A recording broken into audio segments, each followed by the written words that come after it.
Anong pakiramdam? Paano mo yan Anong pinaghandaan? pakiramdam? Ha? Paano mo pinaghandaan? Dinelay. Ano ginawa mo? Paghahanda, dinelay. Dinelay ko na dinelay. Pero mahirap, paano mo paghahandaan yung gano'n? Ma-practice ka. Hindi naman, diba? So, dinelay ko kasi ang kailangan ko more than anything. Lakas ng loob. Ay, mas mahirap yun. Pinakamahirap yung lakas ng loob, by the way. Hindi mo talaga na-imagine. It's not even yung shot, it's not even yung kukunan ka, hindi lakas ng loob ang pinakakinailangan ko sa lahat. Pero totoo yan, hindi mo talaga yung nabasa naman. Hindi talaga, promise, hindi ko talaga, binabasa ko yung script kasi binasa ko siya, nasa taping ako eh. So binasa ko siya through internet lang, through email lang. So binasa ko, ngayon ang ganito. Ano hindi mo nabasa ang pinaka? Na ano ba Kasi na? naka-encapsulate siya sa isang sequence na hindi ako kasama.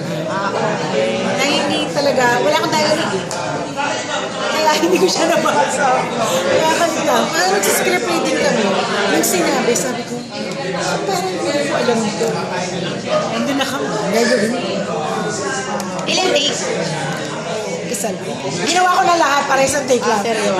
Was this the first time you've ever done such a role? Yes.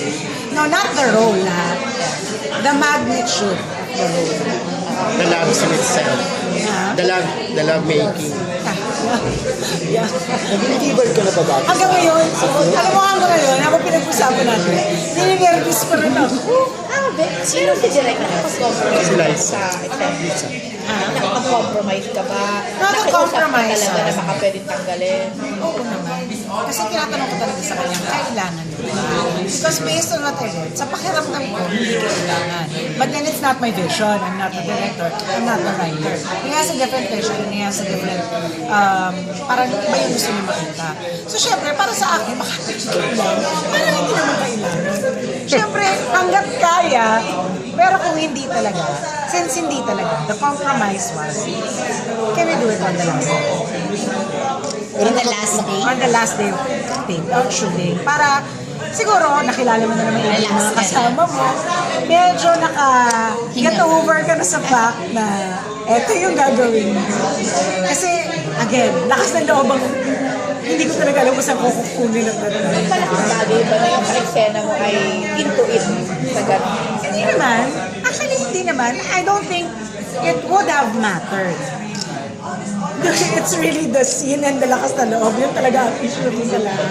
Paano kaya tinulungan? Sorry. Ha? Paano kaya tinulungan? Wala naman kasi nagkakwentuhan naman kami. Kasi importante kasi may cooperation siya. Siyempre kami magka-excel. Dapat may cooperation kami. Dapat may working camaraderie man lang kami, di ba? Which is okay kasi nakapagkwentuhan naman kami. Marami naman kami So parang nawala naman. So yung pagkukwento niya ng personal life niya about Aiza, nakatulong ba It's yun not sa'yo? entirely that. It's not entirely that. It's being comfortable with the people you're going to do such a scene. Diba? Kahit naman makipagkising-sing ka sa lalaki, kailangan din komportable ka. Kasi kung hindi ka komportable, hindi talaga siya magagawa.